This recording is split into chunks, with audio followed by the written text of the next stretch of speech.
It's just that those messages just don't even sound like the man that I know. Like to me, they give off this like someone who is intentionally trying to make him sound weak, make him sound like he has no real attention focused on this family, and he very much does.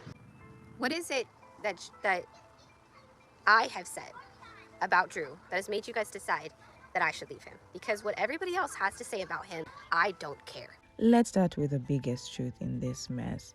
Stephanie Jenkins is in full-blown denial. We are talking full force. All-out denial to the point where it doesn't even look like denial anymore. It looks like performance.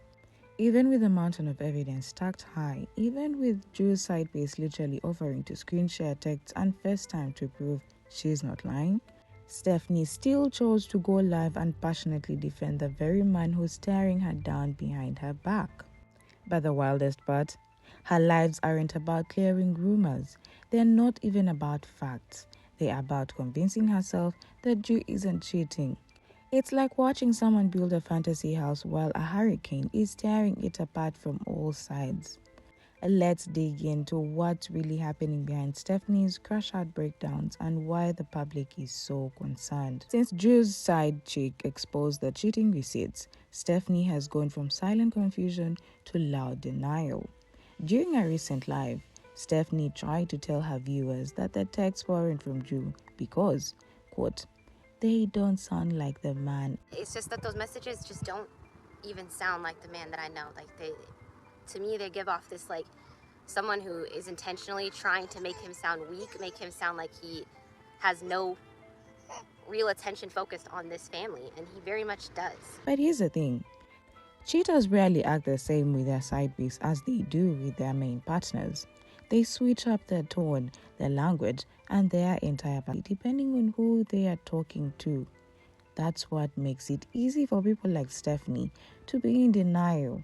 They think they know someone because of how the person treats them, not realizing that the person is acting completely different when they are entertaining someone else.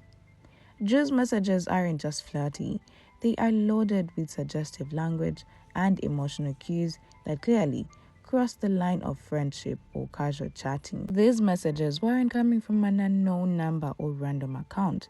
They came directly from his verified TikTok account, the one with over 7,000 followers, the same account that Stephanie has openly tagged in her own posts, shared with her followers, and referred to when talking about her relationship. Still, she stood in front of a live audience and said with her whole chest that it wasn't him.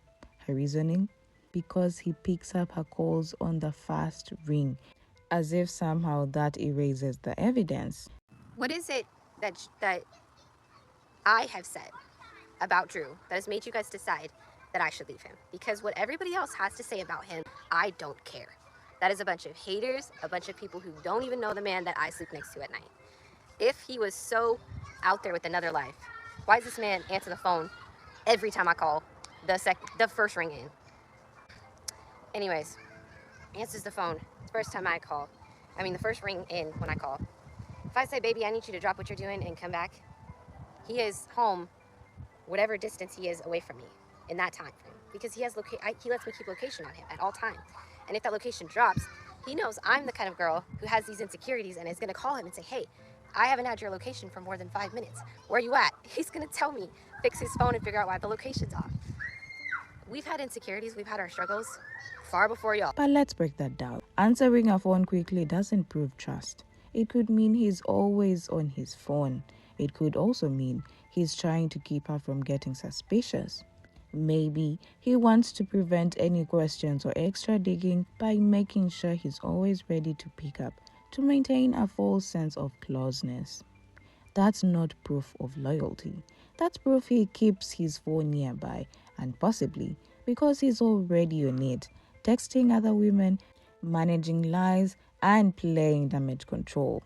Stephanie is seeing behavior that feels comforting on the surface, but beneath it's a strategy, a tactic, a way to keep her in the dark, and that's what makes this whole situation so heartbreaking. Stephanie also explained that Drew always shares his GPS location with her, and when the location randomly drops, she immediately reaches out and asks him to explain.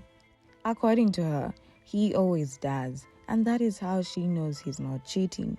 She took this as a sign of full transparency, almost like she was proudly declaring to the internet, look, he's not hiding anything. But let's be real, Drew is a DoorDasher. His job literally requires driving to different houses all the time, so his GPS will naturally show movement. And even if it changes location suddenly or disappears entirely, he can easily brush it off and say he was completing a delivery. Stephanie might see that as reassurance, but to anyone else, it sounds more like the perfect cover. It gives him endless excuses to be wherever he wants, whenever he wants, without needing to answer for it. What Stephanie keeps calling trust is starting to look a lot more like consistent surveillance. It's not that she believes him, it's that she's watching him like a hawk, waiting for a slip up and then immediately seeking validation that nothing's wrong. That's not a healthy relationship. That's stress wrapped up in denial. And here's the thing, why is his GPS even dropping so often? In today's world, that shouldn't happen randomly unless you're closing signal or turning it off. And if she always feels the need to call him right away when it drops, that tells us everything we need to know. This is not a trusting relationship. This is a woman desperately trying to convince herself she's in control of a man who is clearly one step ahead of her. It's obvious Stephanie is grasping for anything that makes her feel safe. If she can cling to the idea that she knows his every move, then maybe, just maybe, she can avoid the crashing truth. But deep down, she knows that just because she can see a dot on a map doesn't mean she knows where his heart really is. And that's the scariest part of all. Stephanie's own words tell on her. In the same live, Stephanie asked viewers why they think she should leave Drew. She seemed genuinely confused, throwing out the question like she was expecting validation, not criticism. Her voice was defensive, her tone sharp, and she made it clear she didn't understand where all the hate came from. But that's where the disconnect is, because this isn't hate. This is feedback rooted in concern, in frustration from people who have heard her speak the truth in her weaker moments. Just weeks ago, Stephanie poured her heart out on live, saying she was exhausted by men who do not provide. She told her followers she was tired of doing everything on her own. She admitted that Drew wasn't helping with the kids, that she felt stuck raising her children in one-room motel with no support system, no partner actively lifting the load. She even said it was setting a bad example for her children. Those were her words, not the internet's. So now that people are holding her accountable for what she shared, she's calling it hate. But in reality, it's people remembering her own pain and arguing her not to ignore it just because she wants to believe Drew has changed. Instead of listening to that concern, Stephanie brushes it off, labeling everyone as haters. But the saddest part is, even she doesn't fully know the man she's defending so blindly. She's not just trying to prove the world wrong. She's trying to convince herself that the life she's chosen is still worth fighting for, even when it keeps breaking her down. While Stephanie was still live trying to dismiss everything, Drew's side piece came with facts. She wrote directly, "Hey Steph, I saw you live on YouTube. I have tried reaching out multiple times. I will FaceTime and screen share with you so you can see that this is indeed your man texting me. You're delulu if you think this isn't real life, but I understand you not wanting to believe it. DM me, girly. Scroll my page." He says he deleted everything, including recently deleted. He also told me about sharing location. How did I know about his job before you or him posted?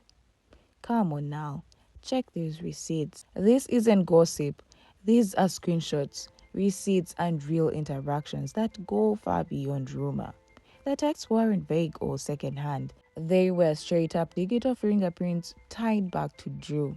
The kind of evidence that would make most people pause, reconsider, and question everything. And yet, Stephanie still boldly claims it's all fake. She shrugs it off as if it's just jealous internet people trying to ruin her life rather than taking a moment to look at what's right in front of her. And here's the harder question. Is she really lying to all of us, or is she lying to herself? Because by this point, it doesn't look like she's just confused. It looks like she's deliberately choosing the lie because the truth would break her. She'd rather wrap herself in a fantasy where Drew is loyal, loving, and honest than face the raw, painful reality of betrayal. Admitting it would mean facing public embarrassment, personal heartbreak, and the collapse of the life she spent so long trying to convince everyone is perfect. So instead, she chooses to live in a dream world, a world where the receipts don't matter, where the other woman is just a jealous stranger, and where Drew, the man she defends so fiercely, couldn't possibly be the same man secretly humiliating her behind her back. But the longer she lives in that world, the harder it's going to be when reality comes crashing in. And it always does. History repeating itself. This isn't the first time Stephanie has lost herself defending a man who clearly didn't deserve it. When she was married to Jeremiah, people around her tried to raise concerns. Red flags were waving everywhere, but Stephanie kept ignoring them. CBS had to literally threaten to take her kids away before she finally chose to leave him. It wasn't love that made her stay. It was fear that made her. And even then, the warning signs proved real. Jeremiah was later charged with SA over minor. That's how far it had to go before she finally woke up to what was really happening. Now here we are again. Another man, another chapter of denial. Drew might not be Jeremiah in the legal sense, but emotionally and behaviorally, the story is reading just the same. Stephanie is once again deep in defense mode, ignoring all the red flags, attacking the people trying to help her, and pretending her man is being unfairly targeted. And while she clings, the real cost is being paid by her children, who are stuck in the middle of yet another toxic relationship they didn't ask for. The faces may be different, but the behavior, the destruction, the emotional fallout, it's exactly the same. Stephanie hasn't broken the cycle. She's repeating it and she doesn't even see it. Drew posts for praise and breaks court orders. While Stephanie is busy defending him to the internet like it's a full-time job, Drew is out here doing the bare minimum and acting like it's heroic. He posted online that he let Deshaun visit his biological mom, Desiree, not because he felt like it was the right thing to do as a father, but because he was legally forced to. And yet, he still had the audacity to act like he deserved an applause for it. It's like someone cleaning up a mess they made and asking for a trophy. So, Drew from the Resilient Jenkins posted this, basically saying that Deshaun finally had one-on-one time with his mom, Desiree, and I think it's insane that he's doing the bare minimum. Like, everybody's posting that little emoji that's a cookie because it's like, okay, thank you for following the court order like you're supposed to. But what I had to, when I saw this, I had to click the profile on TikTok to make sure it was his, because I thought it was somebody trolling. Like, that is how absolutely absurd it is, because I thought somebody else was trolling basically other people and making fun of him. No. This is actually him. I can't with him. What do you want us to do? I love so much Arlita, because Arlita said in her live, like, him getting a job, like, what? So what? Like, doing the bare minimum and wanting to get praised for that is ridiculous. It should be studied, and he is really, really, really lazy. But here's where it gets even more ridiculous. Drew wasn't even legally allowed to post anything about Deshaun online. The court had placed a clear restriction, and he violated that without a second thought. All for clout. All to make himself look like some devoted co-parent when, in reality, he was just following a court order under pressure. To make matters worse, Drew tried to spin the story by suggesting that Deshaun wanted to cut the visit short.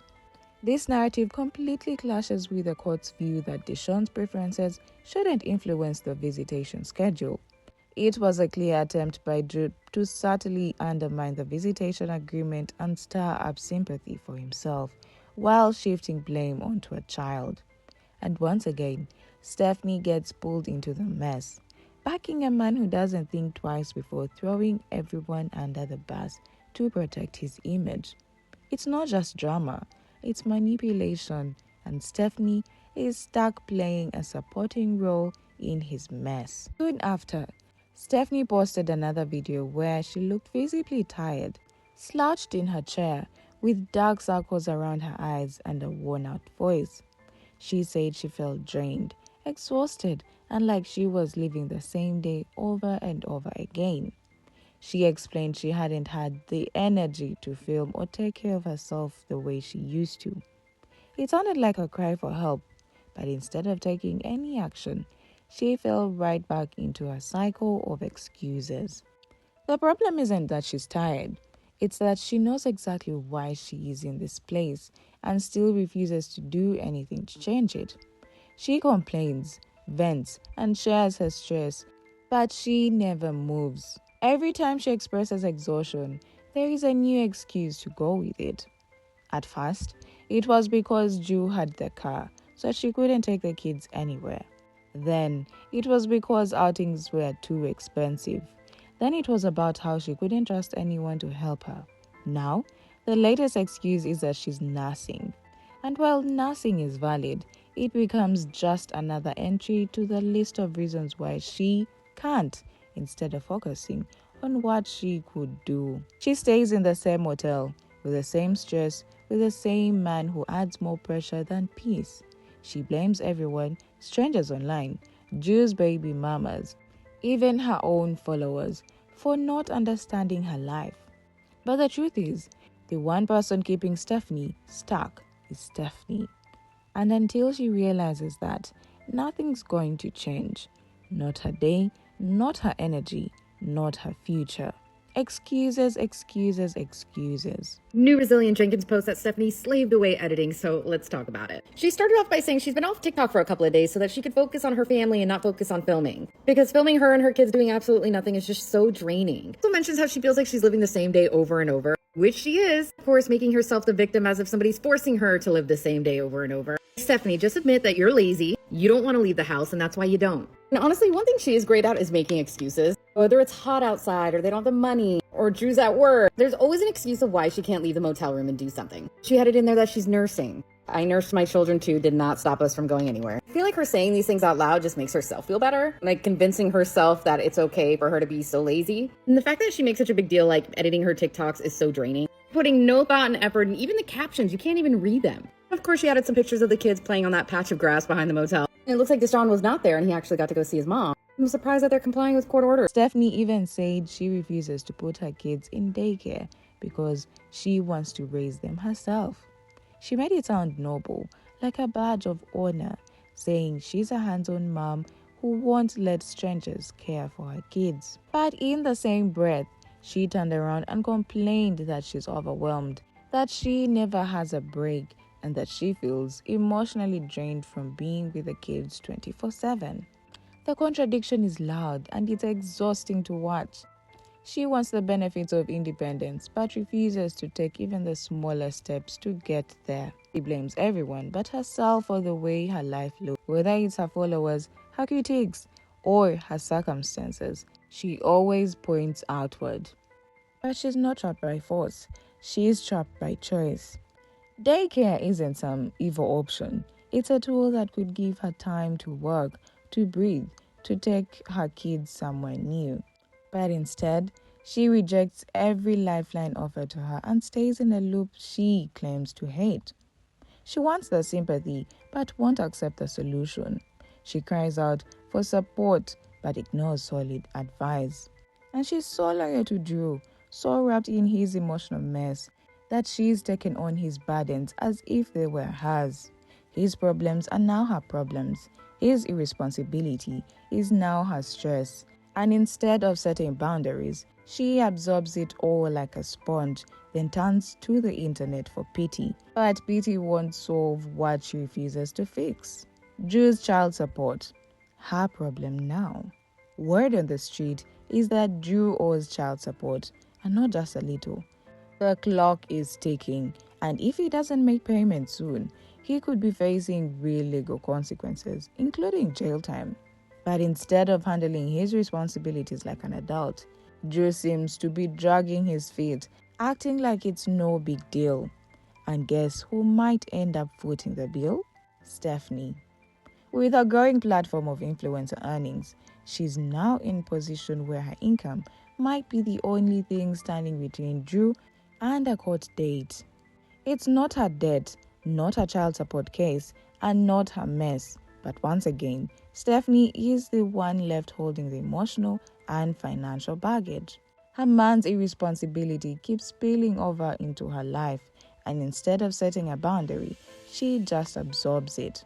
It's no longer just about his behavior, it's about the weight she's willingly taking on to keep the illusion of their relationship alive. She's turning her own platform into a lifeline for a man who won't even lift himself up, and it's costing her more than she realizes. Choosing heartbreak. Stephanie screamed in her life, "I don't care what you all think about Drew." But here's the thing. People who truly don't care don't feel the need to scream into a camera. They don't go live multiple times a week defending the same person who's humiliating them behind their back. They don't crash out publicly every time a new receipt hits the timeline. The fact that she keeps reacting means she absolutely cares, maybe even more than she realizes. Deep down, Stephanie knows something is very wrong. The gut feeling doesn't lie. But pretending feels safer. Pretending means she doesn't have to face the truth, the shame, or the reality that the man she's built her world around isn't who she thought he was. So she chooses to ignore the red flags, dismiss the receipts, and hold tight to a fantasy that's already been exposed. So now we wait, we watch, we wonder. How far is Stephanie willing to go for a man who has already shown to the world who he really is? How many more screenshots, messages, and FaceTime calls will it take before she accepts what everyone else already sees? Because the side piece, she's not done. And the internet, it never forgets. Let us know what you think in the comments. And buckle up, this saga is only getting messier.